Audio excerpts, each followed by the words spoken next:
Ay sa wakas, dumating na nga rin yung iniintay namin kaya naman nakapag-start na nga magpintura itong aking asawa. Ito na lang talaga yung nakakapagpakilig sa akin. So ayun nga mga mamshi, dahil dumating na nga rin yung aming inaantay na pintura, kaya naman nag-start na nga itong aking asawa. Naku mga mamshi, parang ito na nga lang talaga yung kasiyahan natin kapag nga isang ganap na nanay na tayo. Napakasaya talaga ng puso ko mga mamshi, lalong-lalo na nga kapag nakakabili nga ako dito ng mga gamit sa bahay. Tulad na nga lang nitong pintura, matagal ko na nga itong binabalak pa pinturahan, kaso nga lang pera na nga lang talaga ang kulang. At buti naman nakasahod na nga rin ako at yan, ibinili ko na nga rin kaagad mga mamshi at baka nga maubos pa. Napakabilis pa naman ngayon ng pera. So anyways, tumulong na nga rin pala ako dito sa aking asawa. Sabi nga niya, wag na nga daw akong tumulong at baka mamaya nga ay kung ano naman nga daw ang aking idadaing sa kanya at masasakit nga daw itong aking mga braso. Pero sabi ko nga, itutulungan ko na nga siya para naman kami madali na nga din. Napakasarap nga lang rin sa pakiramdam mga mamshi, yung mga gusto ko nga ay nabibili ko na. Matagal-tagal ko na nga rin talagang binabalak ito dahil nga mga mamshi walang budget. Alam nyo naman, napakahirap talaga ngayon ng buhay. Uunahin pa ba namin itong pagpipintura kung wala naman nga kaming bigas? Charis. Kaya naman sobrang nagpapasalamat pa nga rin ako sa Panginoon at hindi nga rin niya ako pinabayaan na sumuko dito sa pagbablog. Dahil nga lahat ng ito mga mamshi ay kita ko nga rin sa pagbablog na ito. Lalo na nga yung pagbili ko ng floor mat at saka nga yung pagpintura dito sa kwarto ni ate. Kahit naman hindi nga ganong kalakihan pa yung kinikita ko dito, nagpapasalamat pa nga rin ako mga mamshi at talagang nabibili ko nga yung mga gusto ko dito sa aming bahay. At syempre, nagpapasalamat ako sa walang sawang pagsuportan nyo sa akin dahil kung wala nga kayo ay hindi ko to mararating. Kaya naman sobrang nagpapasalamat talaga ako. Unang-una nga sa Panginoon at pangalawa nga sa mga supporter ko diyan. Kaya sana nga patuloy nyo akong suportahan hanggang maabot ko nga yung mga pangarap ko. Sobrang na-inspire talaga ako dun sa mga ko-mami vlogger ko na nakakapagpagawa ng bahay na at nakakabili nga sila ng mga gusto nila. Kaya naman kapag nakakapanood nga ako ng ganun, lalo nga akong sinisipag dito sa aking pagbablog dahil pangarap ko nga rin mga mamshi makabili ng lupa para naman nga kapag kami ay nagpagawa ng bahay ay sarili na nga namin. Libre naman ang mangarap mga mamshi, samahan nga lang talaga ng sipag at tiyaga. So ayan, hindi nga rin nagtagal yung pagpipintura ko dahil inagaw na nga rin sa akin ni Bunso at siya na nga lang daw yung tutulong sa kanyang papa. Tingnan nyo naman yung tayo ni Bunso at talaga namang lupaging-lupagi nga dito sa semento. Bali ang ipinipinta nga pala ng aking asawa itong kulay dilaw. Kay Bunso naman ay itong apple green. Grabing mga mamshi, napakaganda na nga ng resulta. Kahit hindi pa nga natatapos sila ng pagpipinta ay talaga namang manginang-inang na naman nga yung mata ko.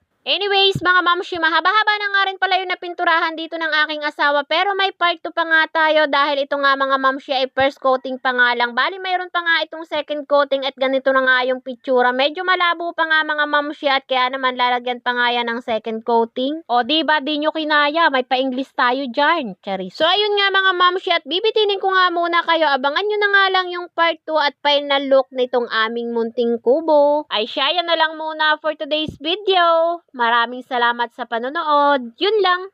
Salamat. Bye!